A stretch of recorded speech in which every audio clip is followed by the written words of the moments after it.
Oke, apa itu keyakinan? Keyakinan, kepercayaan, nanti peraturan.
Berikut adalah skenario penerapan segitiga restitusi.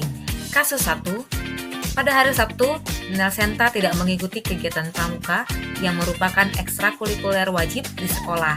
Ia pun tidak memberikan keterangan kepada pembina tentang ketidakhadirannya. Pada hari Senin, Nelsenta dipanggil Bu Rahel untuk dimintai keterangan. Nelsenta, Sabtu kemarin kamu tidak ikut ekstrakurikuler pramuka ya? Iya Bu, maaf karena saya buru-buru pulang karena diajak Bapak pergi ke ladang Bu. Wah, pasti sangat menyenangkan dapat membantu orang tua ya. Namun, apakah yang kamu lakukan sudah sesuai dengan aturan sekolah? Tidak Bu, soalnya saya tidak ikut ekstra pramuka tanpa izin. Kamu masih ingat keyakinan sekolah kita? Kira-kira keyakinan apa yang belum kamu terapkan? Tertib mengikuti kegiatan sekolah Bu. Nah, kira-kira apa yang bisa kamu lakukan agar kamu bisa menerapkan apa yang sudah kamu yakini?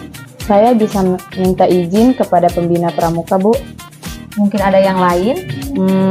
Saya mengikuti ekstra dulu baru ikut ajakan Bapak, Bu. Nah, berarti kamu sudah paham bahwa kita harus tertib aturan sekolah ya. Ya Bu, insya Allah saya akan berusaha lebih tertib lagi. Kasus 2. Pada hari Rabu, Vanessa tidak mengerjakan tugas yang diberikan oleh Bu Rahel. Kemudian, Ibu Rahel memanggil Vanessa untuk dimintai keterangan. Selamat pagi, Bu. Selamat pagi, Vanessa. Silahkan duduk. Makasih, Bu. Vanessa, kamu tahu kenapa Ibu panggil ke sini? Mungkin karena tugas saya, Bu, yang... Iya, tapi kemarin kamu masuk ke kelas kan? Iya, Bu, tapi saya tidak mengumpulkan tugas saya aja. Vanessa, semua orang pernah melakukan kesalahan, termasuk Ibu Rahel. Namun, setiap tindakan pasti ada alasannya. Nah, sekarang Ibu tanya, kira-kira apa alasan kamu tidak mengumpulkan tugas? Saya capek dan ngantuk, Bu.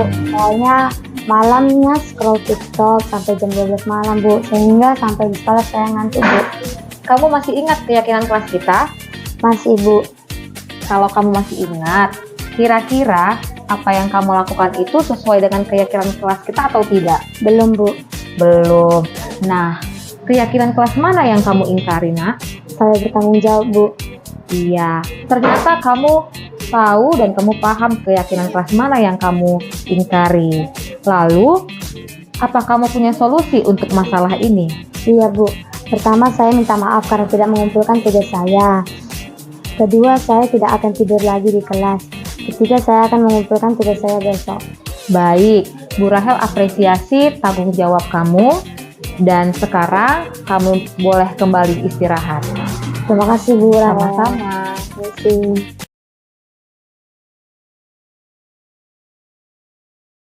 Yang bersedia memimpin doa pada malam hari ini, kami berikan waktunya. Oke, silakan kepada Ibu Yusniar. Baik, Bapak Ibu, sebelum kita mulai pertemuan kita ini, kita berdoa menurut kepercayaan kita masing-masing. Saya akan membawakan doa dalam agama Kristen. Kita berdoa. Allah Bapa kami yang Maha Kuasa, kami kembali bersyukur kehadirat-Mu karena kesehatan yang kami rasakan hingga saat ini. Dan sebentar lagi kami akan memulai belajar bersama dalam pertemuan virtual ini. Mulai memberkati agar segala sesuatu yang berjalan dengan lancar dan pimpin kami untuk dapat menambah ilmu mengakui sehingga dapat kami gunakan untuk pekerjaan kami yang lebih baik. Kiranya setiap pekerjaan kami juga menjadi kemuliaan bagi nama-Mu. Kami serahkan hidup kami Tuhan dan melalui anak-Mu dengan doa kami. Amin. Baik Bapak Ibu, saya mulai saja langsung untuk kegiatan kita pada malam hari ini. Adapun diseminasi yang akan saya lakukan adalah mengenai disiplin positif. Nah, kita akan mempelajari lebih lanjut apa itu yang dimaksud dengan disiplin positif. Namun, mari sama-sama Pak Ibu kita perhatikan video berikut ini.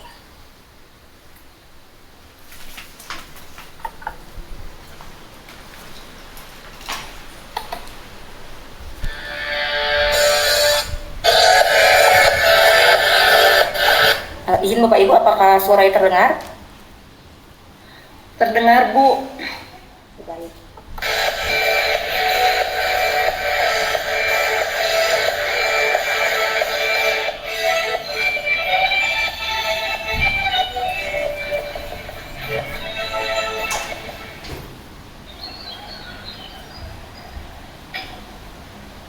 Syahid, ya, dari survei siswa baru, banyak yang bilang takut nggak bisa nyesuaiin diri sama kehidupan sekolah. Gimana ya? Ini poin-poin yang penting tolong catat ya, Zi. Nanti kita bawa waktu rapat pertemuan sama guru. Oh, oke, makasih. Kak, ini video bekas kemarin syuting motor di mana? Ini kemarin kata Pak Herman jangan dibuang dulu. Jadi kita simpan dulu ya, soalnya mau dipakai buat syuting sama kepala sekolah. Oh. Jadi tolong taruh di depan aja. Ya. Makasih ya. Oke, sip. Kak Syahid, ya dokumen ini gimana ya Kak? Ini taruh sini aja nanti aku cek. Oke, kasih ya. Gimana udah kebiasa belum sama tugas-tugas praktik? Lumayan sih Kak. Taruh juga tuh.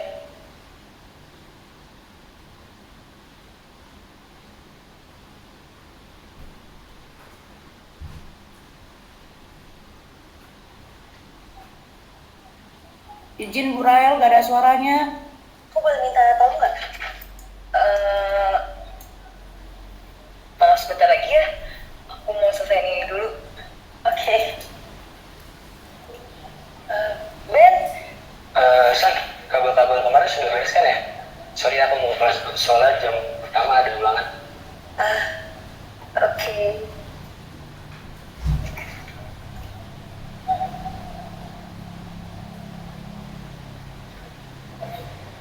Bapak sudah lihat belum? Hasil kuesioner kelas 10 yang sudah kalian kumpulkan. Makasih Pak. Banyak data yang menarik. Terutama ide kamu yang lebih mendengarkan siswa baru itu sangat bagus kan? Itu sebenarnya OSIS yang lain juga nyari data buat itu kok Pak. Ternyata masih banyak ya yang masih belum terbiasa dengan kehidupan SMA. Iya betul Pak. Saya rasa kita bisa mulai dengan memperkenalkan mereka dengan menunjukkan asiknya dunia sekolah dengan membuat makin virtual tentang sekolah kita contohnya. Boleh juga itu Pak. Kenal maka saya. Betul. Oke Sani? Iya. Oke. Jadi kalau begitu tugas kamu bikin meeting virtual minggu depan apa cek isinya. Ya, baik Pak. Kalau gitu saya izin. Gimana? Ya, makasih Pak. Sama-sama. Tadi virtual. Hai. Brainstorming apa langsung begitu?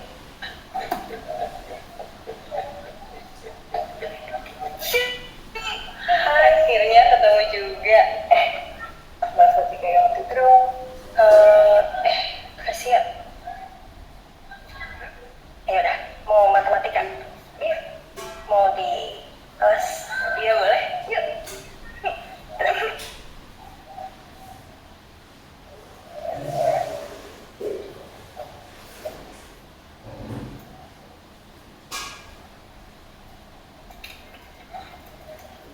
Kasih ya, agenda ini. Lumayan banyak ya pembahasannya. Yang pertama tentang budget dan program kerja di setiap ekstrakurikuler. Yang kedua, persiapan program kita untuk tahun ini. Lalu ada persiapan 17 Agustusan, ada juga materi LDK untuk ketua kelas, dan juga persiapan seminar anti narkoba. Apa ada tambahan?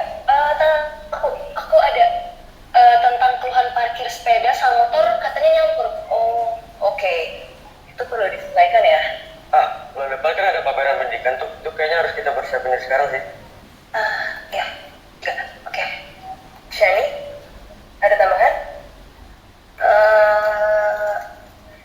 Nggak apa-apa, pembahasannya hari ini udah lumayan berat. Kita selesaikan hari ini ya.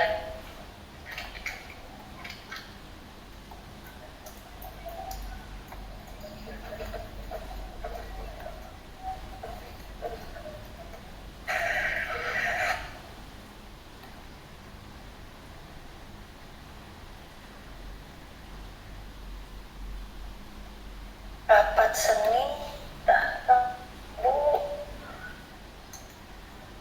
Aduh, 3 hari lagi harus ketemu Pak Herman lagi buat bahas mading. Ini belum dibahas sama sekali. Teman-teman yang lain juga lagi pada sibuk lagi. Shani, ajarin aku PR ini dong. Shani, pintar kan? Kamu pasti bisa. Shani, kamu keren deh. Bisa diandalkan.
virtual kalian.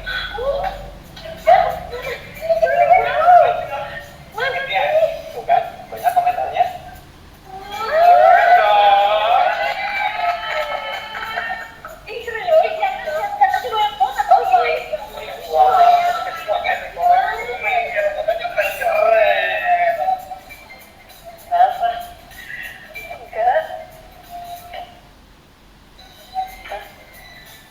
Sadar apa?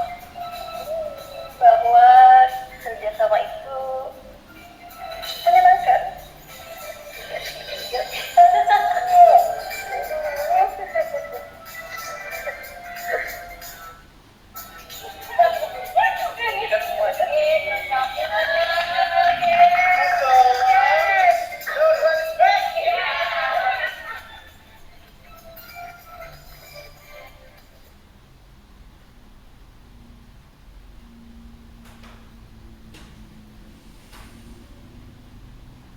Baik, demikian tadi video yang bisa kita saksikan bersama-sama.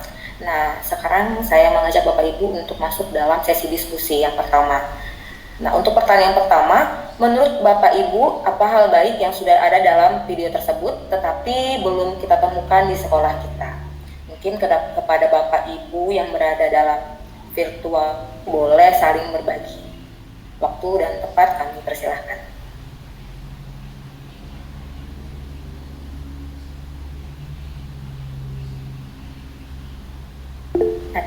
Ibu, baik, silahkan kepada Ibu Isniar. Baik, Ibu Rahel, kalau menurut saya hal baik yang sudah ada dalam video tersebut tetapi belum ada di video saya khususnya yaitu anak-anak yang sudah bisa bekerja sama, kemudian anak-anak yang mau peduli terhadap temannya. Contohnya tadi terlihat dalam video itu ada yang peduli sama matematika dan temannya. Kemudian anak-anak yang memiliki tujuan yang sama, kemudian mampu mengatur rencana tindakan-tindakan yang mereka lakukan untuk mencapai tujuan itu. Itu yang membedakannya, yang saya lihat belum begitu terlihat ada di unit kerja saya. Kemudian terkait dengan pertanyaan kedua, mengapa hal itu kita anggap baik? Karena bukan hanya di lingkungan sekolah, anak-anak di lingkungan manapun, bahkan sampai kelas mereka dewasa, sampai ke lingkungan kerja, kemampuan memimpin, kemampuan bekerja sama dan saling tolong menolong itu sangat perlu supaya kita dapat hidup selaras dengan masyarakat dan kita bisa menjadi manusia yang memberikan manfaat bagi orang lain. Itu saja menurut saya, Bu Rahel. Terima kasih.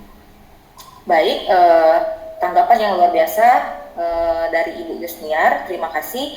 Mungkin kepada Bapak Ibu yang lain boleh memberikan tanggapan atau pendapatnya.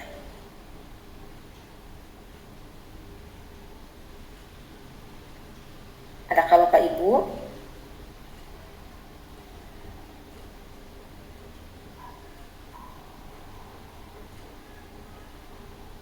Ya, baik, kalau tidak ada, setuju dengan apa yang disampaikan oleh Ibu Yusniar bahwa dalam video tersebut mungkin masih banyak sekali kekurangan yang belum ada atau belum menjadi budaya dalam sekolah kita. Seperti yang Ibu sampaikan tadi adalah, yang pertama adalah budaya kerjasama, yang kemudian yang selanjutnya adalah kemampuan memimpin satu diskusi atau memimpin satu organisasi dengan baik, begitu kan.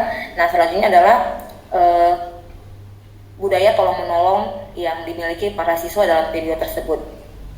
Kalau kita berbicara tentang hal baik, maka kita akan merujuk pada yang namanya profil pelajar Pancasila. Dalam video tersebut kita sudah melihat bagaimana para siswa itu sudah mulai dan sadar menerapkan nilai-nilai kebajikan. Dalam hal ini, nilai kebajikan yang kita kenal adalah nilai profil pelajar Pancasila.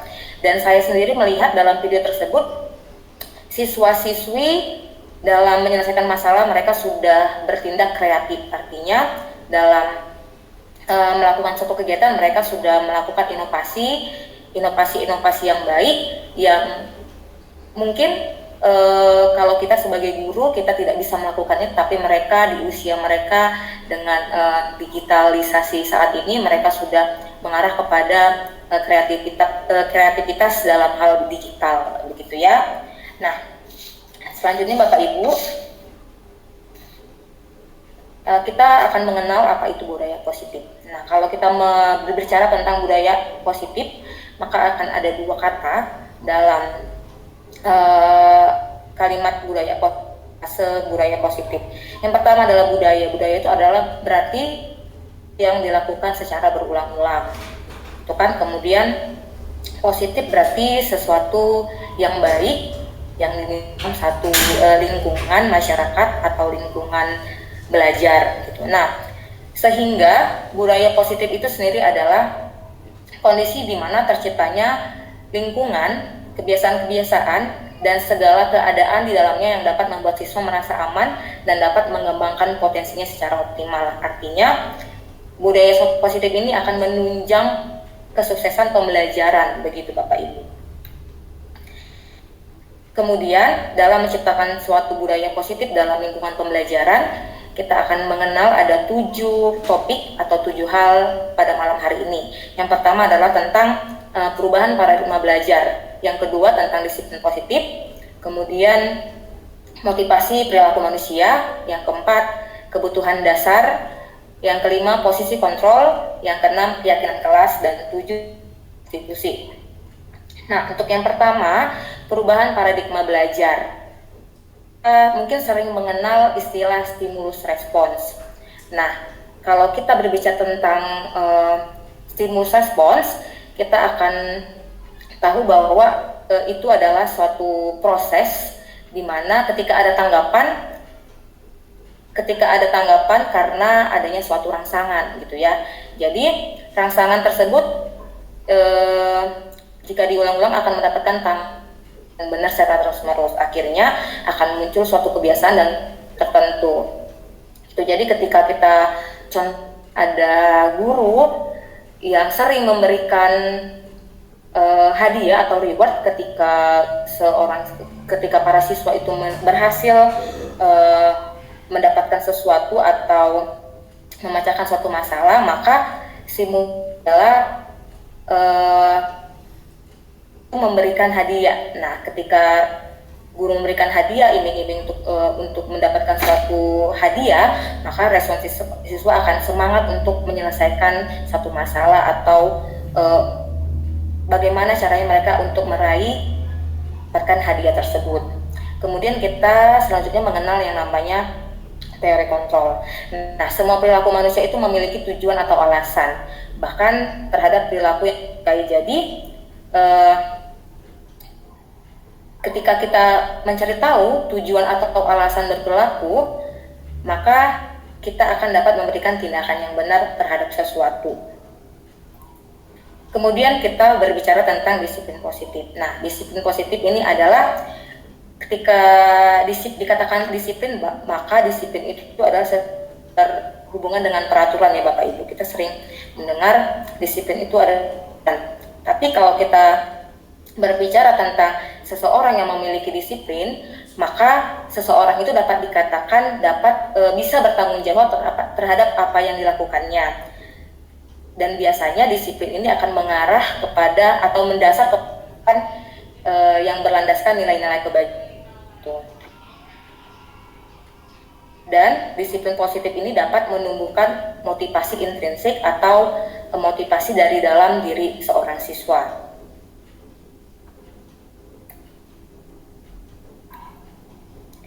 Selanjutnya kita belajar tentang motivasi perilaku manusia. Perilaku manusia ini adalah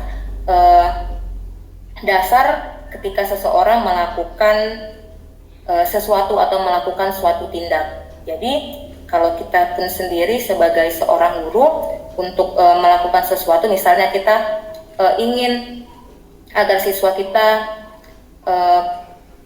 mendapatkan nilai yang baik, maka itu adalah motivasi kita. Nah, dalam berperilaku, manusia itu memiliki 3 motivasi. Yang pertama adalah menghindari ketidaknyamanan atau hukuman. Nah, ketika coba kita lihat siswa kita, apakah ketika mereka datang tepat waktu itu merupakan satu kewajiban yang mereka sudah pahami, atau mereka hanya karena takut dihukum atau alasan yang lainnya. Nah, motivasi yang kedua adalah untuk mendapatkan imbalan atau penghargaan. Seperti yang saya contohkan tadi, apakah siswa kita ketika berhasil melakukan sesuatu, mereka punya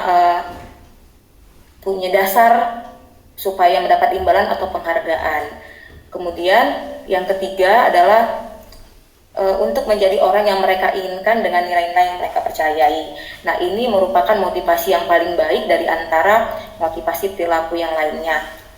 Karena ketika seseorang sudah memiliki nilai-nilai baik yang mereka percayai, ketika mereka melakukan sesuatu, maka mereka akan percaya bahwa nilai-nilai itu ada nilai yang baik, sehingga dalam melakukan hal tersebut mereka tidak peduli terhadap hukuman ataupun imbalan atau penghargaan yang akan mereka dapatkan.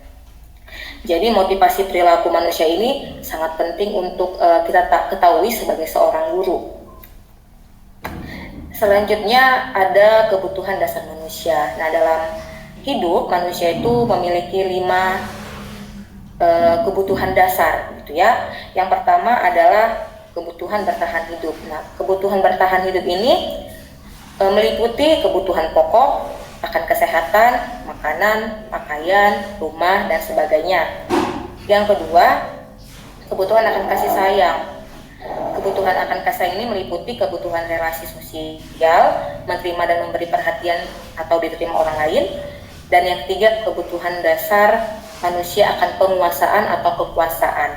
Nah, dalam kebutuhan dasar penguasaan ini, seseorang itu butuh akan kemampuan atas pengakuan atas kemampuan atau prestasi yang dimiliki atau dilakukannya.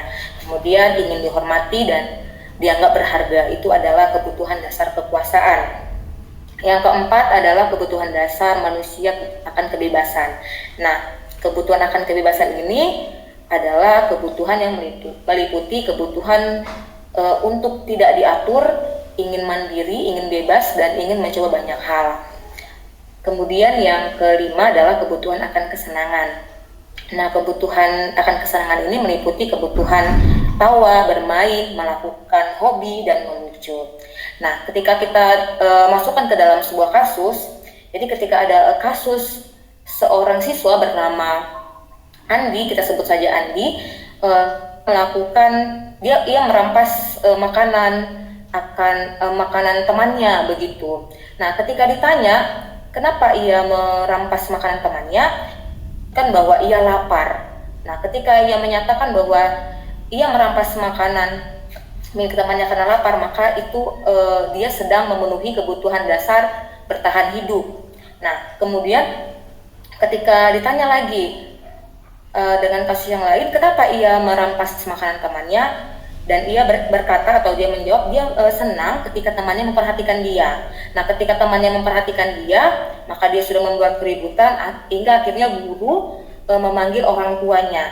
Nah, ketika guru memanggil orang tuanya, ia senang bahwa orang tuanya memperhatikan dia. Nah, berarti di situ Doni sedang ingin mendapatkan atau memenuhi kebutuhan dasar akan kasih sayang. Selanjutnya adalah contoh dari kasus Doni tadi, ketika dia merampas makanan temannya, dia merasa hebat dan puas karena temannya memenuhi keinginannya, begitu. Nah, dalam hal ini Doni sedang memenuhi kebutuhan dasar untuk penguasaan. Dan contoh selanjutnya, ketika Doni ditanya apa alasannya merampas makanan temannya, ia merasa makanannya itu-itu saja. Dia merasa bosan karena orang tuanya selalu memberikan makanan yang sama setiap harinya, dan ia ingin merasakan makanan yang beraneka ragam. Dia ingin mencoba makanan yang beraneka ragam. Itu merupakan upaya Andi untuk memperoleh atau mendapatkan kebutuhan dasar akan kebebasan. Dan selanjutnya, ketika Andi merampas makanan temannya, ia merasa senang gitu melihat ekspresi temannya yang kesal, kemudian ia merasa dengan apa yang dia lakukan, dia merasa bahwa teman-teman berekspresi lucu ketika kesal. Nah, dalam hal itu Doni dia sudah mendapatkan kebutuhan dasar akan kesenangan. Jadi penting bagi kita sebagai seorang guru mengetahui alasan atau kebutuhan dasar apa yang sedang dipenuhi oleh siswa ketika dia melakukan suatu masalah.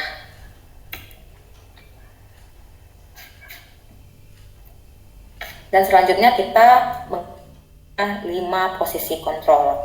Nah, 5 posisi kontrol guru, Bapak Ibu. Yang pertama adalah posisi kontrol penghukum. Nah, posisi kontrol penghukum ini adalah ketika seorang guru itu menggunakan hukuman fisik maupun untuk mengubah perilaku seorang siswa. Yang kedua adalah pembuat merasa bersalah. Nah, ketika guru membuat merasa bersalah, guru akan membuat siswa merasa tidak nyaman, bersalah, dan rendah diri begitu. Posisi kontrol yang ketiga adalah teman.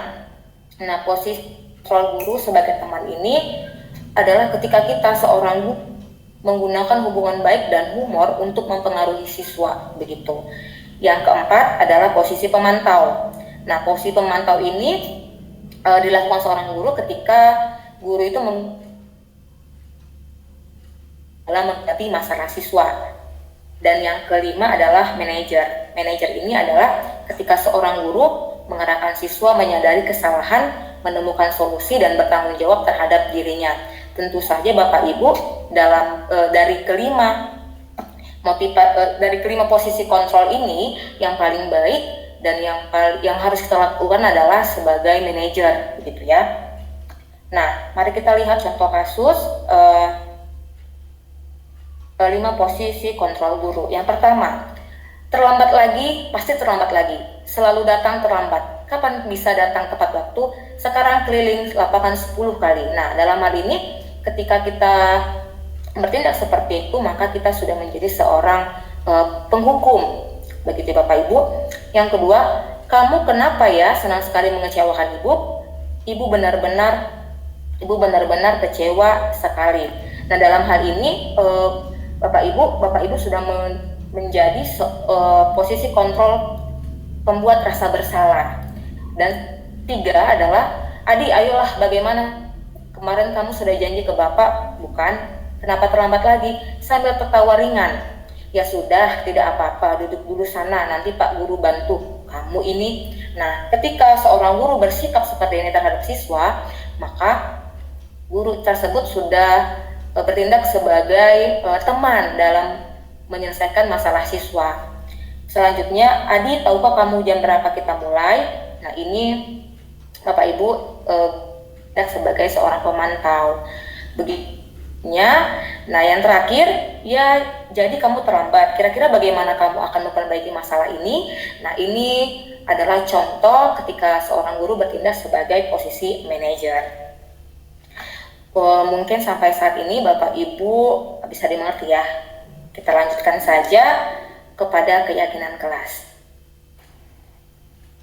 Nah, mungkin Bapak Ibu sudah sering mendengar apa itu keyakinan kelas. Nah, keyakinan kelas ini adalah nilai-nilai kebajikan yang dibuat dan dibentuk oleh seluruh warga kelas dalam kelas. Jadi, keyakinan kelas ini berfungsi atau bertujuan untuk meyakinkan seseorang tentang nilai-nilai kebajikan yang tumbuh, yang diperlukan untuk menemukan dari dalam dirinya untuk berubah. Jadi keyakinan kelas ini sangat berbeda dengan yang namanya peraturan kelas. Kalau kita berbicara tentang peraturan, biasanya peraturan itu bersifat memaksa dan dibuat oleh satu pihak, gitu kan? Namun dalam keyakinan kelas ini diharapkan yang membuatnya adalah guru dan siswa secara bersama-sama. Jadi ketika guru dan siswa membuat keyakinan kelas ini bersama-sama, maka guru dan siswa pasti akan niscaya akan sama-sama gitu berjuang untuk melaksanakannya atau menerapkannya di dalam kelas pelajaran. Begitu Bapak Ibu. Nah, berikut adalah tahapan-tahapan dalam membuat keyakinan kelas. Nah, dari banyaknya peraturan di sekolah, pasti siswa-siswi kita sudah tidak asing dengan peraturan-peraturan tersebut. Nah, untuk itu, ketika membuat keyakinan kelas, langkah pertama yang kita lakukan adalah menggali peraturan-peraturan yang perlu disepakati di kelas. Jadi, yang saya lakukan di sini adalah saya meminta para siswa untuk menuliskan peraturan-peraturan apa yang mereka ketahui atau yang mereka ingat yang berlaku dalam lingkungan sekolah. Begitu. Nah, ketika siswa mungkin secara lisan tidak leluasa menyampaikan hal tersebut, menyampaikan peraturan-peraturan yang mereka ketahui secara lisan, mungkin ibu bisa memberikan teknik lain dalam mengumpulkannya, menggunakan stiker notes yang disebar kepada siswa, atau seperti yang saya lakukan, menuliskan peraturan-peraturan yang siswa ketahui dalam lingkungan sekolah. Nah, akan Bapak Ibu temukan ada banyak sekali peraturan-peraturan yang mereka ketahui gitu ya Bapak Ibu, dan mereka akan menuliskannya di papan tulis maupun di sticky note, mungkin bisa juga dalam lisan ya Bapak Ibu. Kemudian langkah kedua, membuat peraturan-peraturan yang sudah dibuat menjadi kalimat. Nah, mungkin saja siswa kita ketika disuruh menuliskan peraturan-peraturan yang ada di sekolah, mungkin mereka akan berkata tidak boleh terlambat, kemudian jangan membuka sembarangan, atau jangan mengejek teman, atau lagi dilarang mencontek, tidak boleh mengambil barang milik orang lain. Nah, itu merupakan kalimat-kalimat yang masih bersifat negatif gitu Bapak Ibu. Ada kata dilarang atau ada kata jangan, tidak boleh. Nah, itu merupakan kalimat-kalimat negatif. Nah, dalam langkah yang kedua ini, Bapak Ibu bersama para siswa itu mengubah aturan-aturan yang tadi sudah dibuat oleh para siswa menjadi kalimat-kalimat positif. Misalnya, dilarang membuang sampah sembarangan. Itu kan masih tidak boleh membuang sampah sembarangan. Itu kan, atau dilarang membuang sampah sembarangan. Itu kan masih dalam bentuk kalimat negatif gitu ya. Nah, untuk membuat positif, Bapak Ibu bisa membuatnya dengan menjaga kebersihan atau membuang sampah pada tempatnya. Jadi supaya kalimat-kalimat dalam keyakinan kelas itu lebih baik atau lebih positif, maka Bapak Ibu bersama siswa bersama-sama mengubahnya menjadi sebuah kalimat positif. Kemudian langkah yang selanjutnya adalah menyarikan peraturan-peraturan yang sudah dibuat menjadi nilai-nilai kebajikan. Jadi ketika tadi sudah dibuat menjadi kalimat positif, aturan-aturan tadi sudah dibuat menjadi kalimat positif, maka pada langkah yang ketiga ini Bapak Ibu bersama para siswa itu menentukan kira-kira peraturan-peraturan yang sudah dibuat itu sudah termasuk ke dalam nilai kebajikan apa. Nah, mereka harus paham Bapak Ibu di sini bahwa ketika peraturan itu dibuat atau keyakinan-keyakinan kelas yang akan dibuat itu mengandung nilai-nilai kebajikan atau nilai-nilai keyakinan yang akan di dalam kelas begitu. Kemudian yang keempat adalah kegiatan pendalaman keyakinan kelas tampak seperti, tidak tampak seperti. Misalnya seperti ini, ketika siswa keyakinan kelasnya berbunyi membuang sampah pada tempatnya, maka itu akan tampak seperti siswa membuang sampah pada tempatnya. Atau ketika siswa datang tepat waktu, nah itu pasti tampak seperti siswa hadir ke sekolah itu tepat pada waktunya.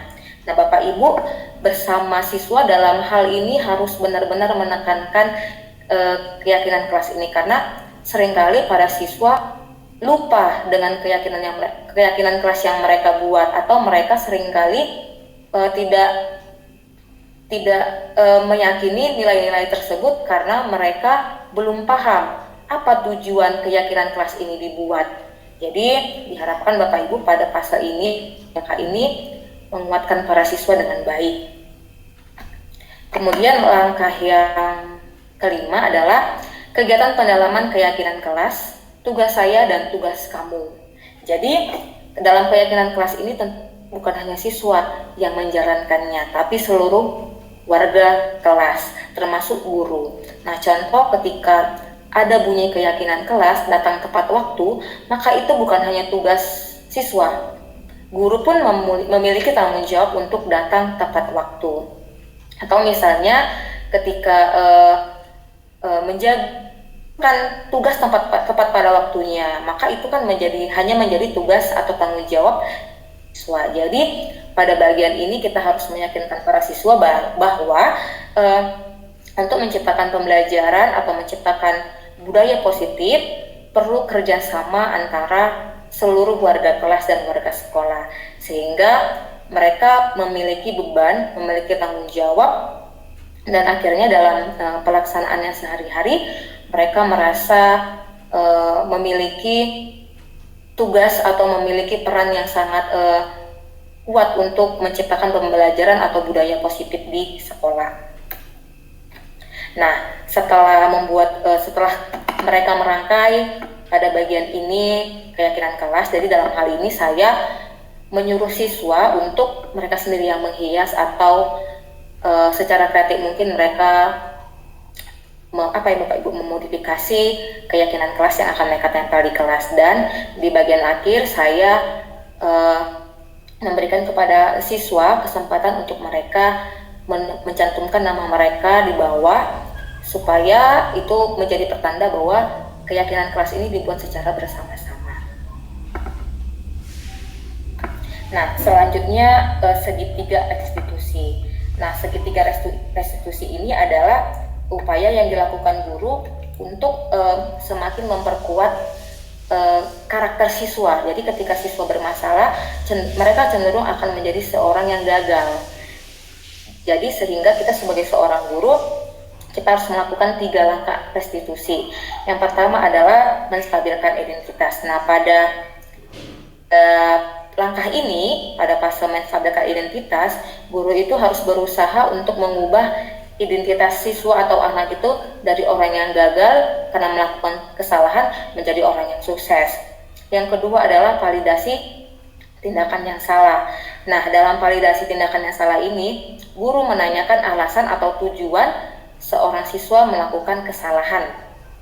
Kemudian untuk pada bagian yang ketiga adalah menanyakan keyakinan kelas. Nah, pada ini guru itu menanyakan keyakinan kelas atau nilai-nilai kebajikan apa yang mereka percayai, karena sebelumnya mereka sudah membuat ini kan keyakinan kelas, sehingga pasti mereka akan ingat. Nah, ketika ditanya sebuah keyakinan kelas, maka mereka akan ingat keyakinan kelas apa yang mereka sudah ingat dan mungkin sudah mereka yakini. Begitu Bapak Ibu. Nah, untuk lebih memahami apa itu segitiga restitusi, mari kita lihat segitiga restitusi berikut ini.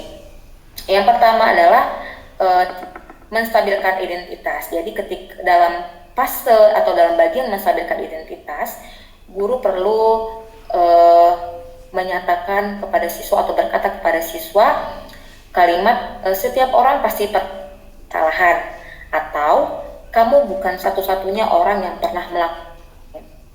Nah, dalam hal ini tadi guru mengembalikan identitas seorang siswa yang gagal karena melakukan kesalahan menjadi seorang yang sukses, gitu kan. Artinya mereka bisa menjadi lebih baik daripada apa yang mereka lakukan. Kemudian validasi tindakan yang salah. Ini guru dapat menanyakan apa alasan yang mendasari siswa melakukan kesalahan tersebut. Atau guru boleh berkata, adakah cara yang lebih efektif untuk mendapatkan apa yang kamu butuhkan? Nah, itu adalah pada bagian validasi tindakan yang salah. Kemudian yang ketiga Bapak Ibu, menanyakan keyakinan. Nah, dalam hal ini guru dapat berkata seperti ini, keyakinan kelas apa yang kita telah sepakati, atau kamu ingin menjadi orang yang seperti apa? Nah, demikian segitiga restitusi yang boleh sama-sama kita pahami. Untuk lebih jelasnya, mari Bapak Ibu kita tonton atau saksikan video berikut ini.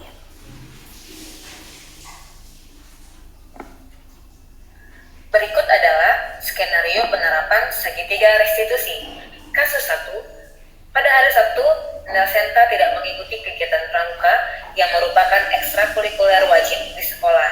Ia pun tidak memberikan keterangan kepada pembina tentang ketidakhadirannya. Pada hari Senin, Nelsenta panggil Bu Rahel untuk dimintai keterangan. Sabtu kemarin kamu tidak ikut ekstrakurikuler pramuka ya? Iya Bu, maaf karena saya buru-buru pulang karena diajak bapak pergi ke ladang Bu. Wah, pasti sangat menyenangkan dapat membantu orang tua ya. Namun, apakah yang kamu lakukan sudah sesuai dengan aturan sekolah? Tidak Bu, soalnya saya tidak ikut ekstra pramuka tanpa izin.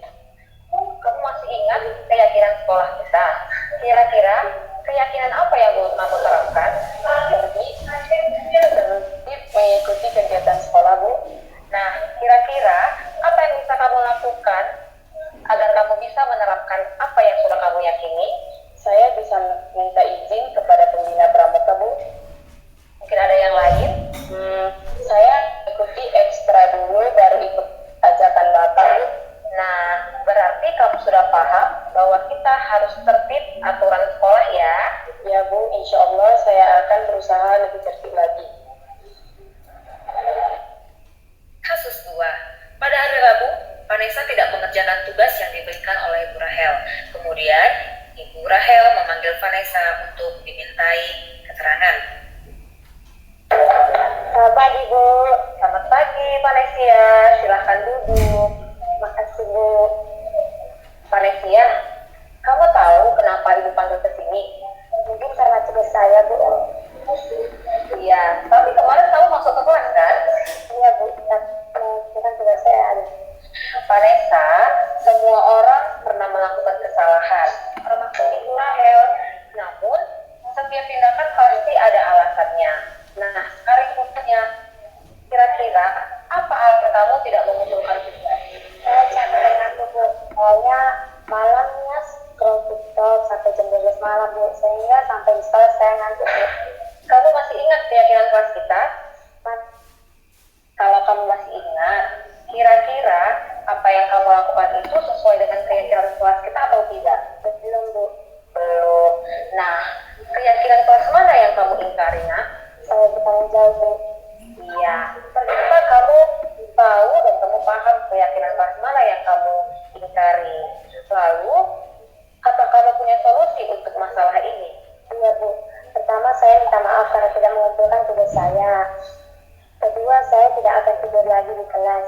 Ketiga, saya akan mengumpulkan tugas saya besok. Baik, Bu Rahel apresiasi tanggung jawab kamu. Dan sekarang kamu boleh kembali istirahat. Terima kasih Bu Rahel. Sama-sama. Terima kasih.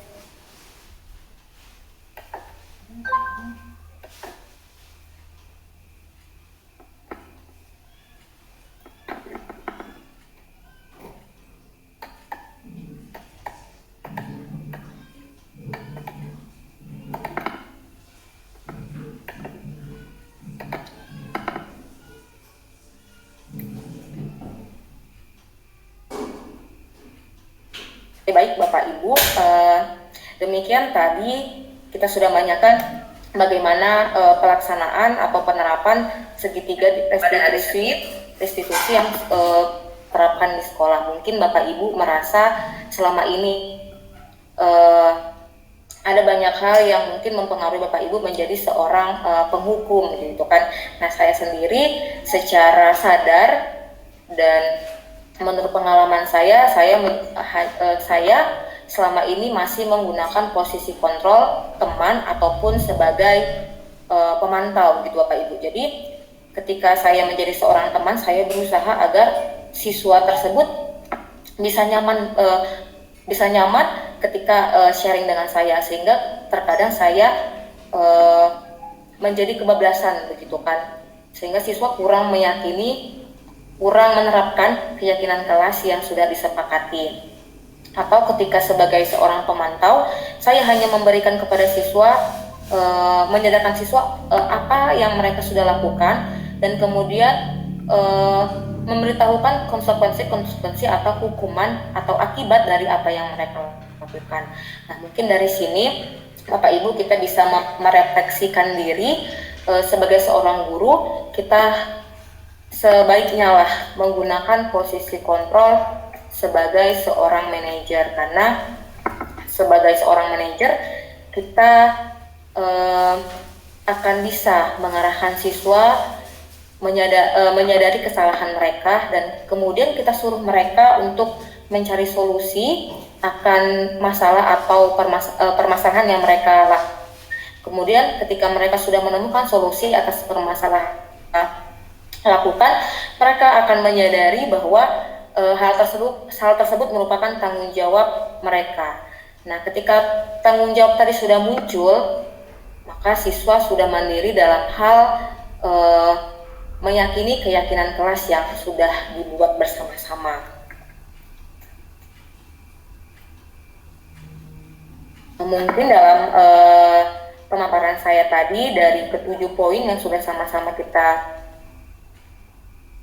pelajari bersama-sama, ada tentang perubahan paradigma belajar, disiplin positif, motivasi perilaku manusia, kebutuhan dasar, sampai ke segitiga restitusi. Adakah Bapak Ibu yang ingin memberikan pertanyaan atau tanggapan? Saya persilahkan.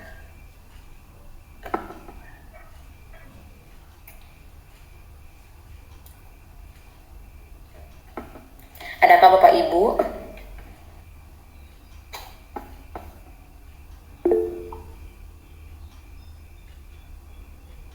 Oke, silakan kepada Ibu Hilda.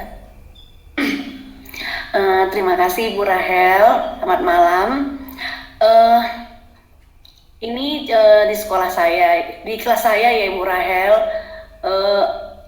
bagaimana saya harus menerapkan dan posisi apa yang harus saya lakukan ketika ada anak di kelas itu mungkin berulang kali melakukan kesalahan yang sama seperti itu. Apakah saya harus seperti yang Ibu katakan tadi, harus menggunakan segitiga restitusi, atau apakah saya harus menghukumnya? Karena sudah berulang kali seperti itu kejadiannya Bu Rahel. Terima kasih Bu Rahel. Baik Ibu, terima kasih atas pertanyaannya. Jadi kita di sini sama diskusi berdasarkan 5 kebutuhan dasar yang dimiliki oleh manusia. Saya sih menyarankan untuk Ibu, pertama kali ketika siswa melakukan hal yang sama, Ibu terlebih dahulu bertanya kepada siswa atau mencari tahu kebutuhan dasar apa yang sedang ia penuhi. Maka ini Ibu sebaiknya menanyakan kepada siswa tersebut apa yang menjadi dasar atau alasan siswa tersebut melakukan kesalahan yang secara berulang-ulang. Itu yang pertama ya Bu. Yang kedua, ketika Ibu sudah membuat keyakinan kelas, nah ini ketika Ibu sudah membuat keyakinan kelas, dalam membuat keyakinan kelas tersebut, Ibu seharusnya menanamkan atau memahamkan siswa tentang apa itu keyakinan kelas dan bagaimana pembelajaran di kelas atau suasana pembelajaran di kelas itu dapat berjalan sehingga budaya positif itu bisa Ibu harus memahamkan para siswa agar keyakinan kelas tersebut bisa dilaksanakan dengan baik. Nah, ketika para siswa sudah memahami dan mereka sudah percaya, meyakini bahwa keyakinan kelas itu akan mensukses pembelajaran mereka, maka mereka akan keyakinan kelas itu dalam setiap tindakan yang mereka sekolah, begitu Bu. Nah, itu tadi ketika Ibu sudah keyakinan kelas. Nah, ketika Ibu belum membuat keyakinan kelas, maka ada baiknya Ibu segera membuat keyakinan kelas. Sehingga tadi ketika siswa belum membuat keyakinan kelas dan mereka belum tahu apa itu keyakinan kelas, mereka tidak punya dasar dalam bertindak Ibu. Jadi ada baiknya yang pertama ibu cari tahu dulu apa kebutuhan dasar yang sedang ia penuhi. Yang kedua, buatlah keyakinan kelas. Dan yang ketiga, ketika keyakinan kelas sudah dibuat, maka pastikan bahwa siswa itu paham untuk apa keyakinan kelas itu dan nilai-nilai apa yang ada dalam keyakinan kelas yang sama-sama kalian. Begitu, Bu. Iya, Rahel untuk penjelasannya. Terima kasih. Ya baik, mungkin kepada Bapak Ibu yang lain ada yang ingin memberikan tanggapan, pertanyaan ataupun pendapat, saya persilakan dengan hormat. Baik, Ibu Rahel,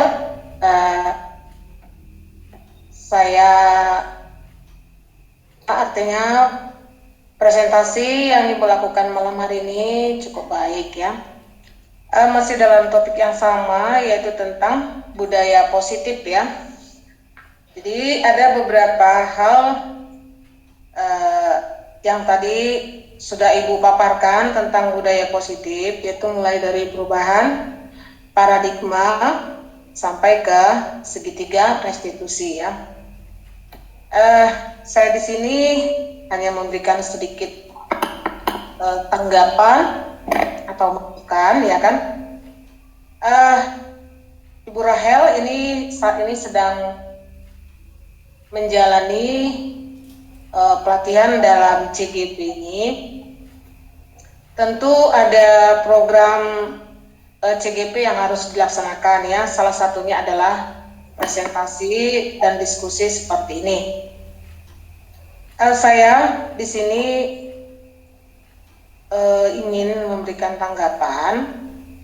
Tadi kita berbicara tentang budaya positif ya. Jadi budaya positif ini, kalau menurut saya sebenarnya bukan hanya harus dibudayakan kepada anak didik kita, tapi kita juga guru harus sebenarnya terlebih dahulu kan positif ini, karena guru itu adalah sebagai panutan teladan ya untuk digugu.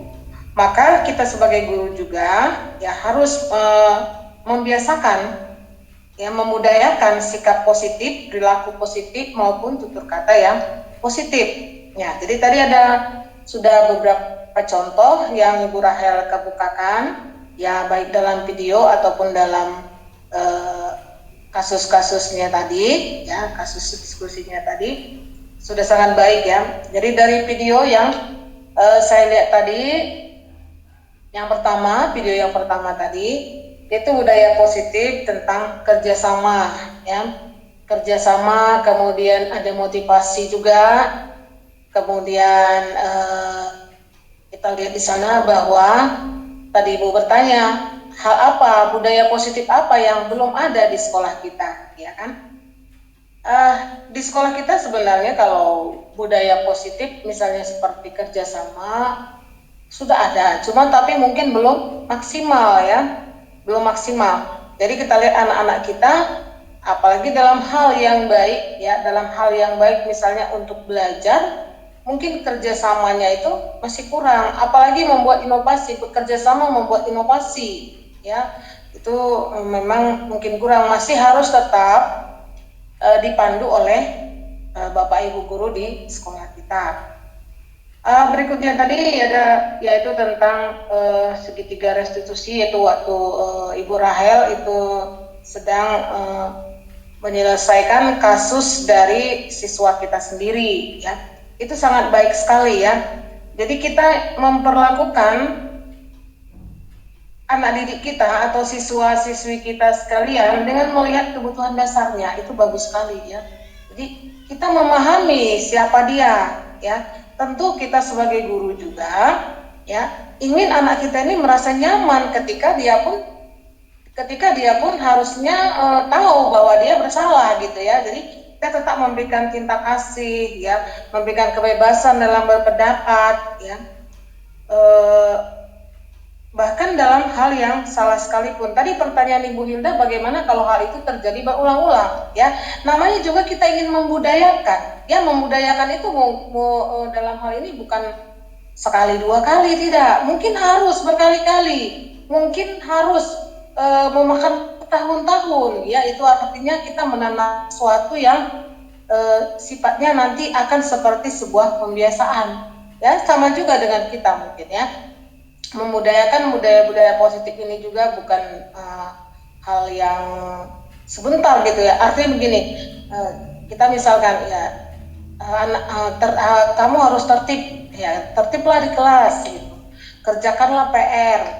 Ada juga nanti walaupun sudah berulang-ulang kita buat, budaya positif itu tetap tidak berbudaya, belum membudaya, belum menjadi sebuah pembiasaan kepada kita.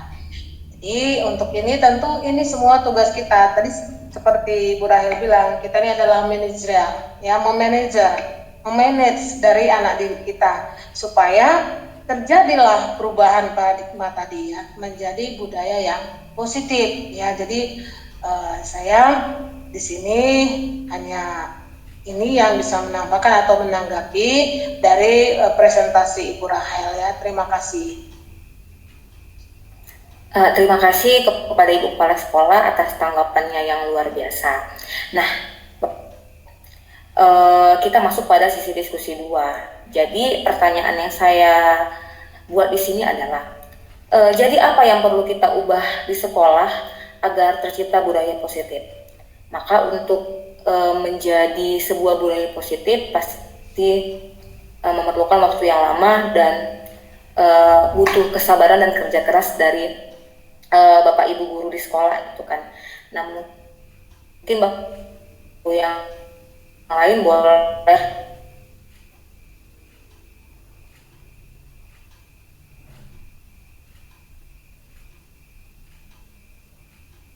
yang memiliki nilai-nilai kebajikan. Nah, mungkin saya serahkan kepada para bapak ibu yang ada di sini.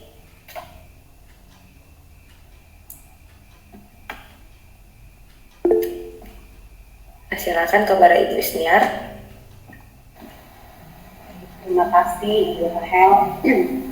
Kalau ditanya apa yang perlu kita ubah di sekolah agar tercipta budaya positif, kalau menurut saya yang pertama adalah kita harus menjadi guru yang senang belajar. Seberapa banyak pun topik yang kita bahas malam ini, kalau kita tidak mau mempelajarinya secara berulang dan mengimplikasikannya dalam pekerjaan kita, tentu ini tidak akan membawa perubahan untuk diri kita sendiri, apalagi bisa membawa perubahan untuk anak-anak kita. Jadi kita yang harus mau dulu belajar sebelum kita menyuruh anak-anak kita belajar.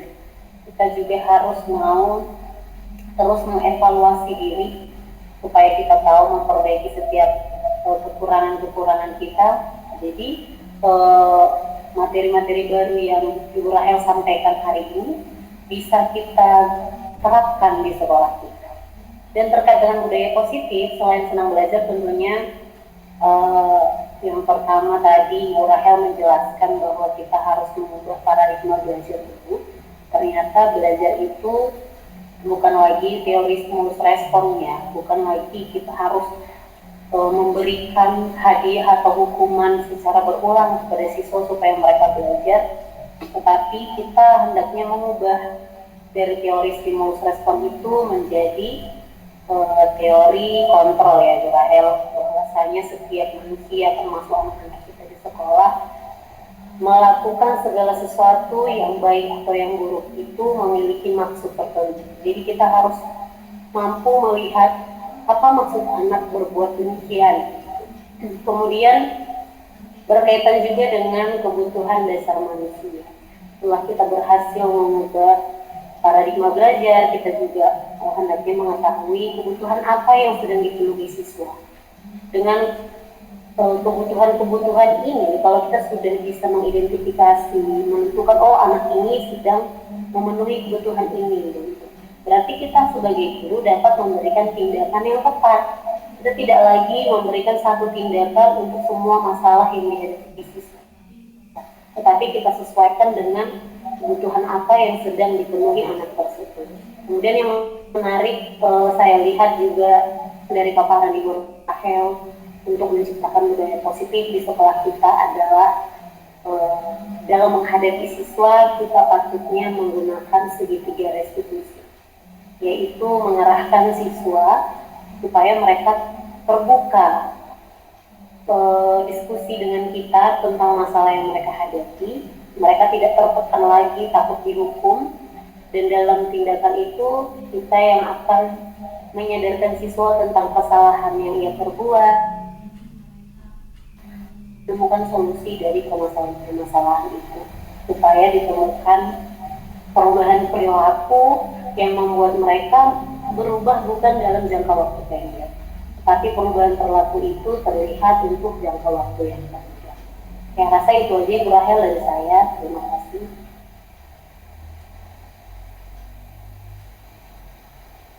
Baik, terima kasih atas tanggapan Ibu Yusniar yang sangat luar biasa. Berarti Bu Yusniar dari tadi menyimak dengan baik apa yang sedang kita diskusikan. Terima kasih banyak. Mungkin kepada Bapak Ibu yang lain yang ada di sini, ada yang ingin memberikan pertanyaan atau tanggapan? Oke, saya persilakan kepada Bapak Franciscus Samosir. Dipersilakan waktunya.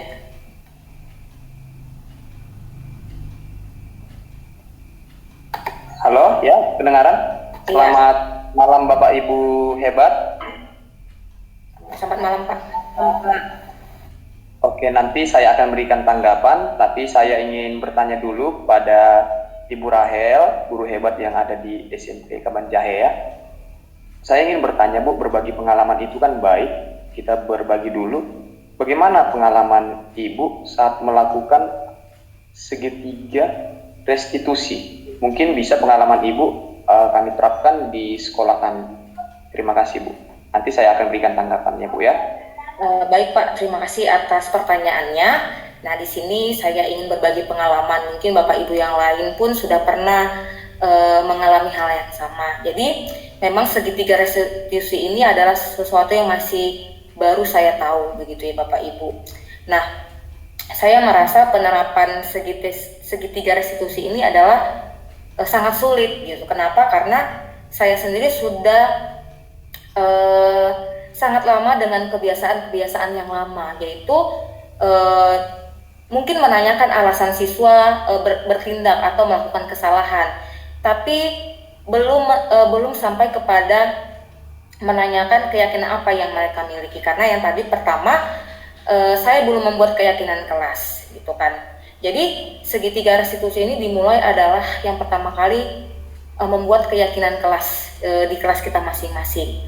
Nah, pengalaman saya membuat keyakinan kelas adalah pertama, sukanya siswa itu sebenarnya mereka tahu apa yang menjadi peraturan-peraturan di sekolah. Mereka paham dan mereka mungkin di dalam kepala mereka tahu semua peraturan yang harus mereka taati. Tapi mungkin dalam pelaksanaannya mereka kurang bisa secara mandiri begitu ya. Dan yang kedua, hal yang suka yang saya dapatkan adalah mereka antusias ketika menuliskan sebanyak-banyaknya peraturan yang mereka tahu gitu kan. Nah, untuk kesulitannya yang saya hadapi sendiri adalah ketika membuat keyakinan kelas, saya merasa siswa-siswa mereka menyebutkan sebanyak-banyak peraturan, bahkan ada yang sampai asal bunyi gitu ya Bapak Ibu, tidak sesuai dengan koridornya. Itu untuk keyakinan kelas. Nah, tadi berangkat dari membuat keyakinan kelas. Sekarang penerapan segitiga restitusi.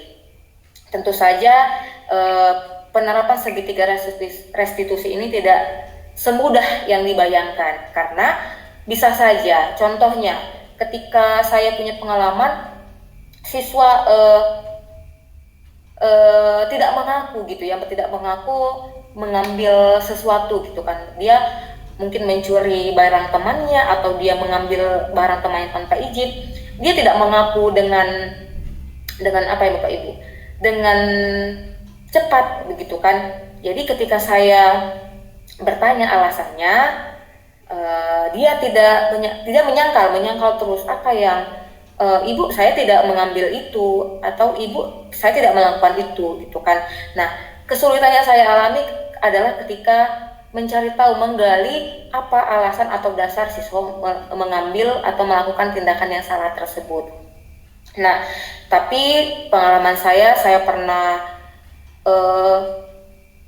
melakukan yang namanya, saya reses dulu Bapak Ibu, saya hentikan dulu pertanyaan proses itu. Saya tidak lagi menanyakan itu kepada siswa, tapi saya menanyakannya 2 hari atau 3 hari ke depan. Jadi ketika saya menanyakannya 3 hari atau 2 hari ke depan, di situ siswa sudah mulai merasa ibu ini kok dibiarkannya saya gitu ya, kenapa saya dibiarkannya, kok saya nggak ditanyainnya, padahal saya bersalah gitu kan. Jadi ketika saya melakukan lagi yang namanya dialog atau melakukan restitusi kepada siswa, akhirnya saya mendapatkan satu alasan kenapa dia melakukan hal tersebut.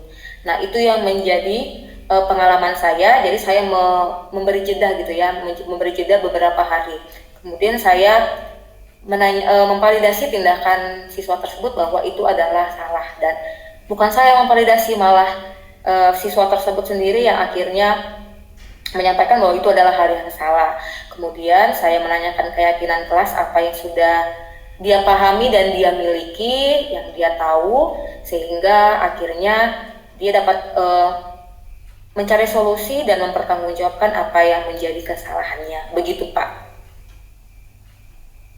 Ya, terima kasih Bu, sudah sangat baik sekali ya, segitiga restitusi yang sangat baik. Jadi seperti yang Ibu jelaskan tadi bahwa ada kebutuhan dasar manusia, ada 5, tapi yang saya tangkap yang paling saya ingat yaitu ada kasih sayang, kesenangan, ya kan, bertahan hidup, penguasaan, kebebasan, dan kesenangan. Jadi segitiga restitusi ini memang sangat berkaitan dengan kebutuhan dasar manusia yang tadi, yang merupakan kebutuhan pokok. Jadi kita lihat kenapa misalnya anak itu seperti yang contohnya tadi, dia sering terlambat, mungkin dia butuh kasih sayang dari orang tua supaya ditegur atau diperhatikan. Jadi saya angkat studi case di sekolah saya yang pernah saya alami sesuai dengan tadi segitiga restitusi. Memang ada tujuan kita mengubah anak ini dari perilakunya yang kurang baik menjadi baik atau berhasil, dan dia menyadari bahwa yang dia lakukan selama ini adalah salah, tapi memang karena yang dia lakukan itu adalah untuk mencari kebutuhan dasar untuk bertahan hidup, terutama untuk sebenarnya pada dasarnya untuk mendapatkan kasih sayang. Jadi dia melakukan itu merupakan sebuah kesenangan bagi dia, kesenangan dan kebebasan. Dia tidak mau diatur, dia ingin mandiri, dia sudah dewasa. Nah, dan dia dapat pengakuan dari kawan-kawannya, dia dikatakan dia hebat. Nah, ketika kita tanya kenapa begitu, kenapa terlambat, dia akan selalu berikan alasan bahwa uraikan A sampai Z. Yang kita pikir bahwa alasan-alasan itu adalah hal-hal yang biasa yang bisa dia ubah. Ketika kita tanya lagi bagaimana cara mengubahnya, bisa nggak kita berubah tuh? Besok ya bisa Pak. Tapi apa yang terjadi? Ya begitu-begitu terus. Ternyata yang dibutuhkan dia adalah kasih sayang. Kita berikan pengarahan, kita berikan bahwa sekolah itu tempat yang nyaman, tempat meraih ilmu, tempat meraih pendidikan, ya, mendapatkan pendidikan. Kita berikan dia fasilitas. Saya lihat saat itu saya ingat kejadiannya itu, dia ternyata menjaga salah satu rumah makan atau miso sampai sore, sampai malam. Nah, saat itu dia merokoknya keras dan bajunya agak compang-camping lah, koyak-koyak dikit. Saya kasihlah uang sampai 200.000, kan catatan dia akan bayar cicil 1.000 per hari atau 2.000 per hari untuk mengurangi rokoknya. Tujuan saya memang supaya mengubah hidup dia, bahwa rokok itu pada dasarnya tidak baik, saya katakan. Nah, dengan kasih sayang yang saya berikan, sebenarnya saya kasihan si ibu nengok dia. Dia merasa itu bagian kasih sayang yang dia tidak dapatkan dari orang tuanya. Dia akhirnya pelan-pelan berubah. Memang saya bertaruh sama kawan saya, bertaruh dalam hati. Saya yakin bahwa dia bisa berubah. Kalau kawan saya mengatakan bahwa ya gitu-gitu aja anaknya itu begitu. Tapi ternyata bukan seminggu, bukan 2 minggu, tapi dia bisa kita ubah selama 3 bulan. Dan berhasil. Selama 3 bulan itu pakaiannya sudah rapi, sudah masuk ke dalam ini, tidak malu lagi merapikan pakaian. Karena pada saat ini memang situasi perkembangan anak yang di usia SMP, remaja dan sampai menuju pradewasa itu memang dia lebih dipengaruhi oleh anak-anak yang lainnya. Istilahnya dia tidak tahu apa membedakan masa depan dengan keren. Nah, kadang dengan dia buka baju, dia itu mengatakan keren, hebat, pengakuan dari kawannya, dapat kesenangan seperti yang Ibu Rahel tadi jelaskan, dapat penguasaan atas pengakuan, atas kemampuan. Dia ingin dihormati, ya, aku dihormati, aku keren, aku hebat, tanpa dia tahu itu sudah melanggar etika. Jadi kembali ke segitiga tadi, kita sampaikan kepada anak, kita sudah punya kontrak di awal, baik itu waktu masuk sekolah, kita juga punya kontrak perjanjian antara kita dengan guru bidang studi dan siswa di kelas tersebut. Kita ulang lagi tujuannya untuk apa, dan kita cari latar belakang masalahnya. Jadi hal-hal seperti ini adalah hal-hal baik. Pikir begitu pengalaman saya, Bu. Jadi kalau misalnya ada mau dibagikan lagi, kasih sayang, penguasaan tadi sudah, kebebasan memang betul ya, anak itu memang usia-usia seperti itu memang harus diberi, memang ingin bebas. Jadi kita kasih kebebasan, tapi kita harus tetap kontrol. Nah, kenapa kalau kita kekang terus anak ini, apa yang terjadi? Suatu saat ketika kita tidak ada, apa yang terjadi? Kita tidak, misalnya kita disegani, kita sosok guru yang disegani. Hanya saat itu aja.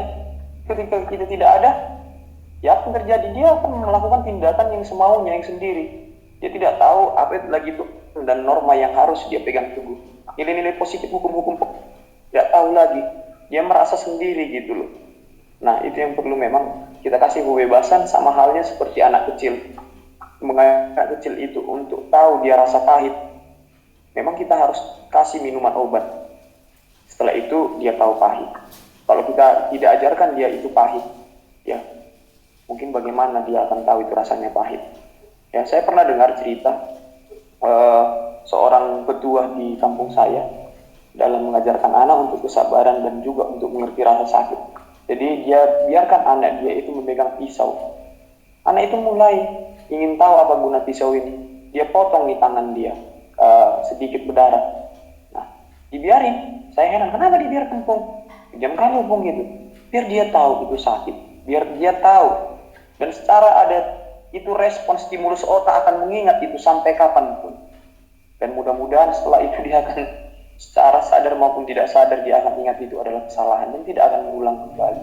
Memang dalam hal kebebasan ini kita tidak perlu bisa sampai mengkang kali ya, terlalu kekang kali sama siswa juga. Dia akan melawan. Saya juga bandingkan siswa Darul Falah, siswa yang memang dikekang diberikan asrama di sekolah, yang di sekolah mereka ketika SMP, dengan memang siswa yang dikasih bebas, still memang diperhatikan, dapat perhatian penuh dengan orang tua. Dari hasil pengamatan sementara saya, bahwa yang siswa Darul Falah ini 90% memang dia sampai di SMA dia brutal. Brutal artinya apa? Yang waktu dia di Darul Falah berbuat baik, sesuai dengan aturan, sholat pada waktunya, bahkan untuk jam belajar pun diatur, tetapi hal-hal seperti itu ditiadakannya ketika dia sampai di SMA. Jadi saya bertanya kenapa hal itu terjadi. Ternyata ada sebuah kemauan dalam diri ini untuk mengekspresikan dirinya siapa dia sebenarnya. Pengakuan kepada teman-temannya. Di usia-usia yang remaja, dan bahkan di SMA usia 16, 17, 18 tahun ke atas sampai 20. Mereka ingin menunjukkan pengakuan dari orang bahwa dia cantik. Dia ingin hebat. Dia keren. Bahkan hal-hal yang tidak pantas, tidak sesuai dengan norma dia lakukan. Contoh, pakaian seksi, keren loh, merokok keren loh, keren itu, merokok itu gaul. Dia akan lakukan itu, meski dia tahu bahwa itu melanggar norma.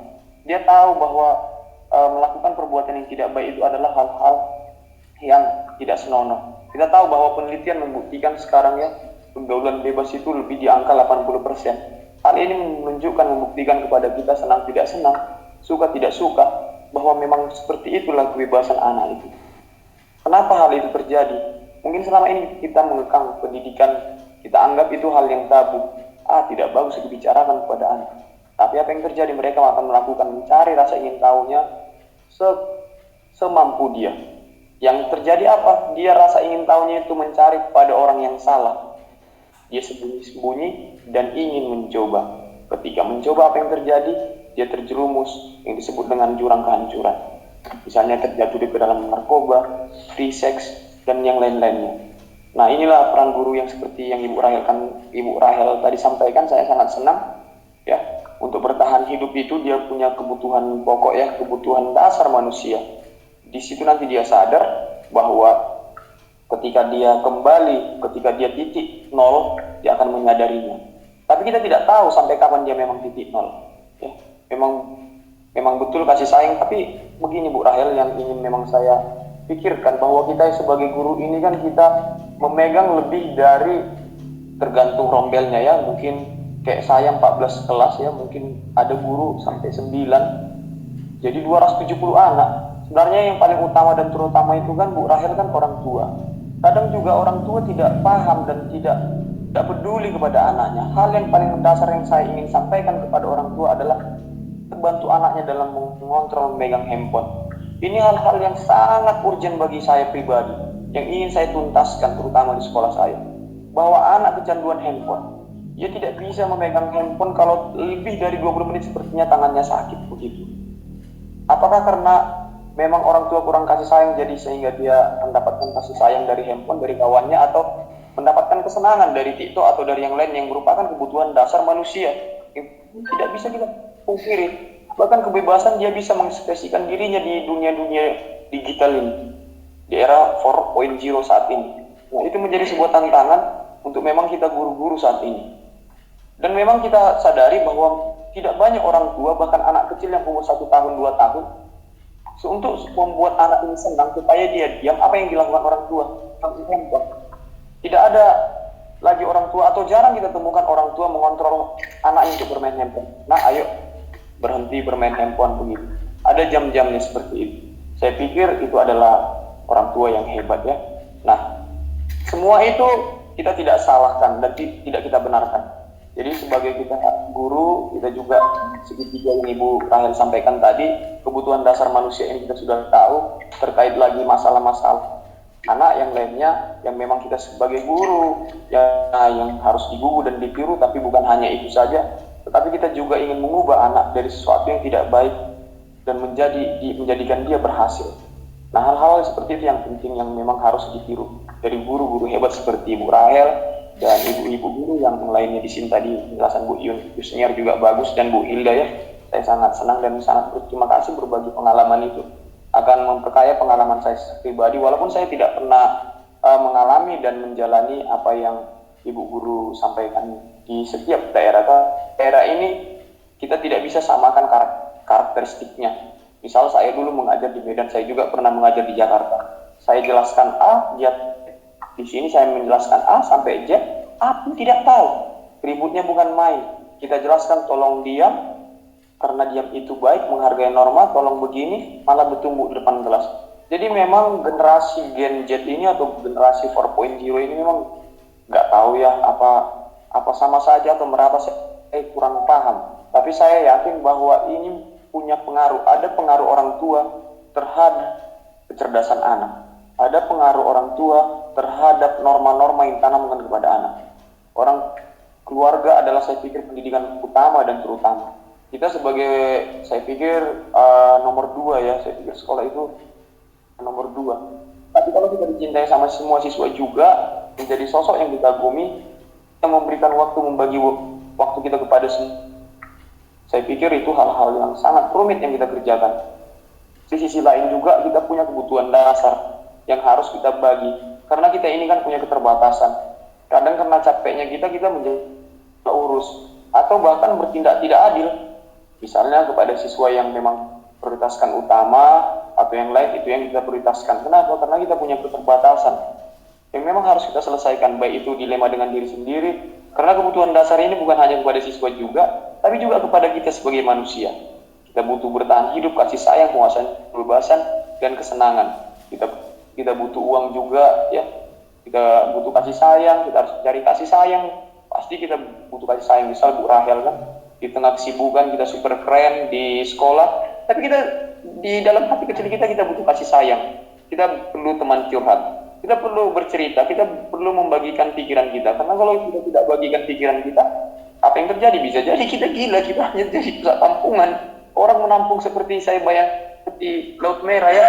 Kenapa Laut Merah itu bisa orang bisa nggak berenang tapi tidak tenggelam? Kenapa? Di situ semua dia mengumpulkan garam-garam itu, maka disebut lindung.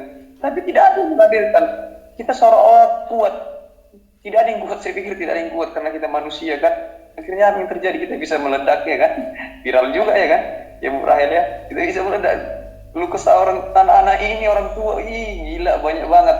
Dengan beraneka varian, kita tetap tabah iya dalam pikiran kita bagaimana solusi yang pantas supaya kita tampak hebat. Tapi kita juga pada dasarnya adalah manusia, Bu.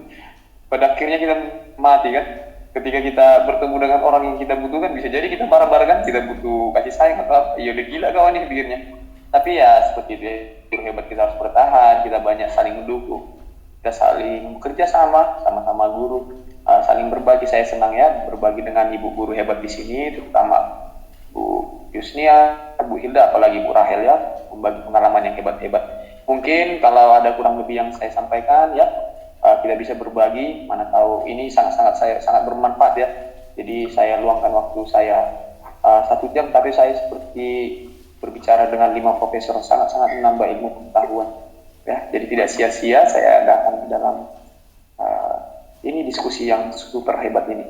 Oke Bu Rahel, cukup sekianlah dulu. Mungkin kawan-kawan yang lain sudah agak ngantuk mendengar saya ya, tapi kalau nanti bisa udah agak pengap-pengap dia kan, tapi nggak apa-apa ya. Oke, terima kasih. Selamat malam guru hebat semua yang cantik-cantik dan ganteng-ganteng. Ya, terima kasih kepada Bapak Fransiskus yang sudah memberikan tanggapan dan pengalaman yang luar biasa. Tentu kita di sini, Bapak Ibu guru dimanapun sekolahnya berada, kami di SMP 1 Atap juga mengalami satu permasalahan yang lain. Di tempat lain pun Bapak Ibu guru di sekolahnya masing-masing punya pengalaman yang berbeda. Tapi melalui pembelajaran kita pada malam hari ini, kita menyadari bahwa peran guru itu adalah penting gitu kan. Kita harus tahu dasar manusia sehingga kita tahu memotivasi atau alasan siswa berbuat suatu kesalahan. Tapi untuk pendidikan Indonesia yang lebih baik, kita harus menyadari dan mengusahakan agar apa yang kita lakukan itu berorientasi pada pelayanan kita kepada peserta didik kita. Jadi saya berterima kasih kepada Bapak semua yang sudah memberikan waktu, memberikan kesempatan kepada saya untuk memaparkan apa yang saya dapat dalam pendidikan guru penggerak angkatan 9 ini. Saya mengucapkan banyak terima kasih dan kiranya kita bisa menjadi guru-guru hebat dimanapun kita mengajar saat ini. Terima kasih. Saya tutup sosial hari ini. Untuk itu kita tutup dengan doa. Mungkin ada Bapak Ibu guru yang ingin bersedia menutup dengan doa, saya persilahkan. Baik, persilahkan kepada Ibu Hilda. Baiklah, kita akhiri sosialisasi ini dengan doa. Saya akan bawakan dalam doa agama Kristen. Bapa kami di surga, terima kasih kami ucap syukur di malam hari ini Tuhan, kami dapat menemukan hal-hal baru yang dapat kami terapkan di sekolah kami masing-masing. Pakai kami Tuhan dengan segenap hati kami sebagai guru yang menghamba kepada murid. Ajari kami Tuhan dengan penuh kasih sayang dan memiliki hati yang ikhlas dalam pelayanan kami ini. Tuhan Yesus yang baik, sebentar lagi kami akan istirahat. Tuhan berkati kami, jaga kami. Esok pagi Tuhan bangunkan kami kembali untuk melakukan segala aktivitas kami. Di atas segalanya Tuhan ampuni segala dosa-dosa kami. Dalam nama Tuhan Yesus kami berdoa dan mengucap syukur. Amin.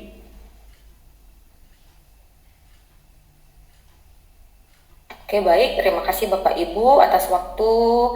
Saya ucapkan terima kasih. Sampai jumpa di lain kesempatan. Sama-sama Bu Rahel. Dadah. Izin live ya. Ya Bu. Makasih ya Bu, Bapak Ibu. Oke. Semangat deh. Terima kasih Bu Rahel, izin live ya. Terima kasih Ibu.